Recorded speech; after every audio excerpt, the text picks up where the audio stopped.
Hey gang, I'm joined on the channel today by Simon Rosenblum Larson. Simon is a pitcher in the Rays organization, as well as a program director at More Than Baseball, a charity for minor leaguers.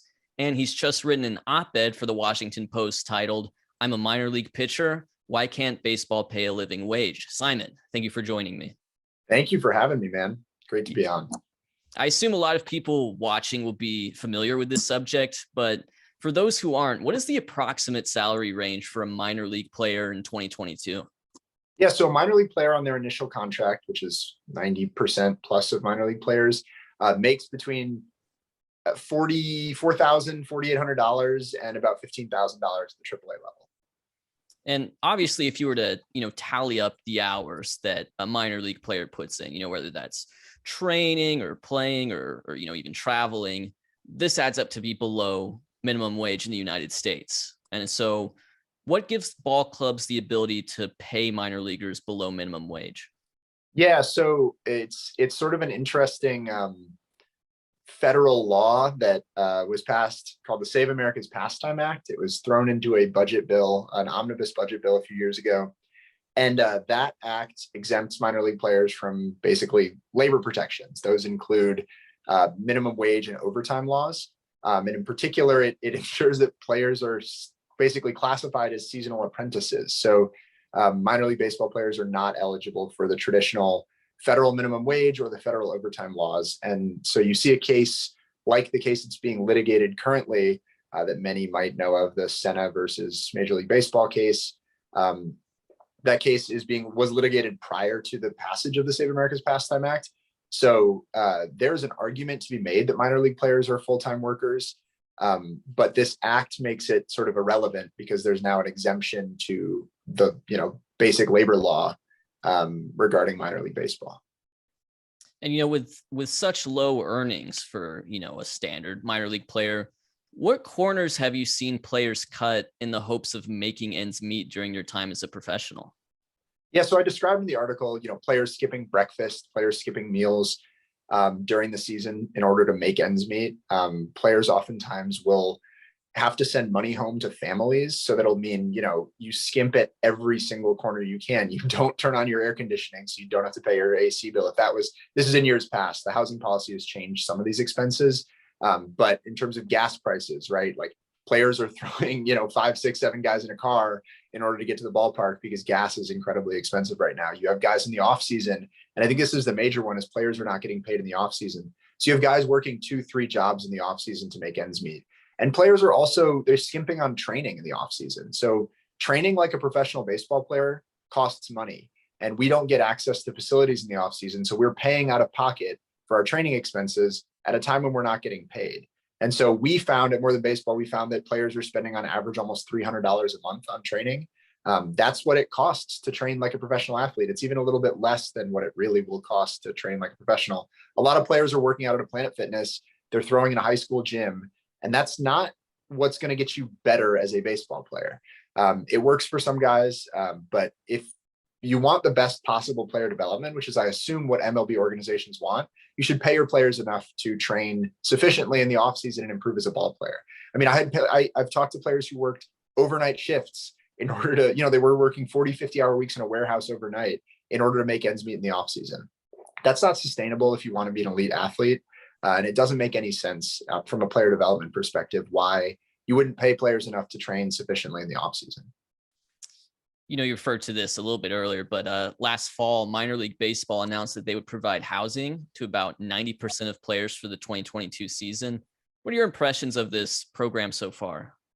I have mixed impressions, and it depends on the team. Some teams have done a great job. They've supported all of their players, regardless of their situation. They provided players with their own bedrooms. They provided quality apartments in quality areas, and a number of players are quite happy with the housing policy results. And then there's some teams that are not doing that. There are teams that are sticking 2 players in a room. There are teams that are, putting players up in hotel rooms. There's teams that are, refusing to allow players to live with their families during the season in team housing. That's a huge problem for minor league baseball players. I mean, a 25, 26-year-old guy telling him he's not allowed to live with his spouse or his kid or his dog in team housing it's a huge, huge problem. And so the housing policy was implemented differently by every team. And so there's been different results. Some teams are doing a great job. We've seen some stories come out about players, particularly at the higher levels, with high quality apartments, well furnished places. There are teams that are, making accommodations for players and their families, but there are a lot of teams that are not. And those teams, they dropped the ball on what could have been a really, really, really strong change in minor league baseball, and they failed some of their players. Even with, housing covered, what are some of the other expenses that minor league players are expected to cover on a shoestring budget? Many of these unexpected, Yeah. So, one of the big ones is equipment. People think it's crazy, but if a minor league player breaks a bat, that's a $75, $80 expense to that player. And so oftentimes, like, I've even talked to players who are like, I really didn't want to swing at that inside pitch because I was afraid of breaking my bat. Right.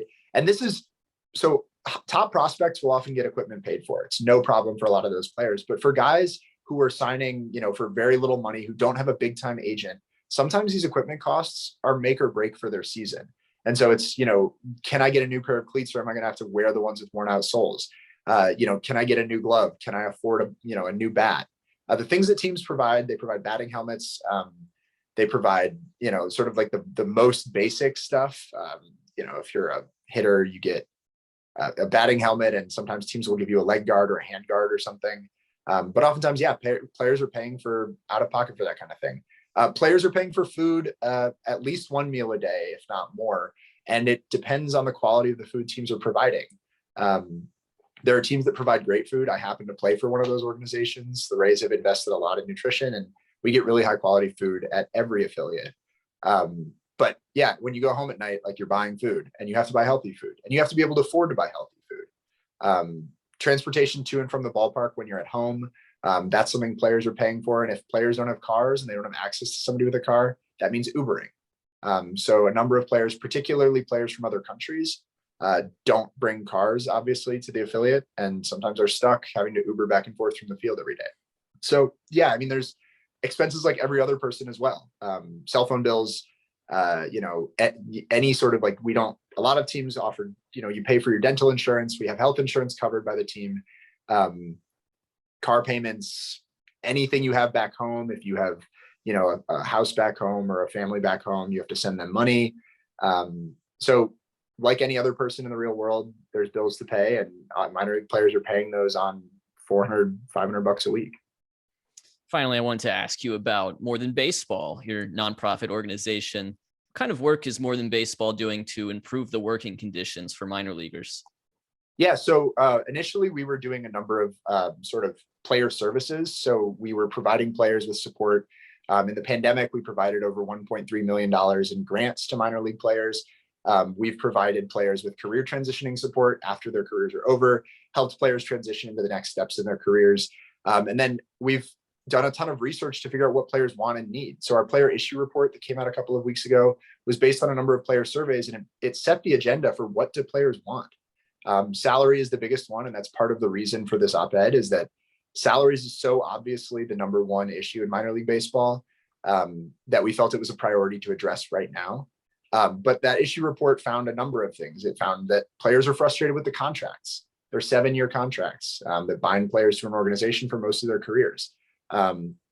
Players are not allowed their licensing rights under these contracts. And so that's a really significant development for, like, NCAA players getting to get paid for their licensing. Minor league baseball players don't have that right. Players were, they were frustrated with housing.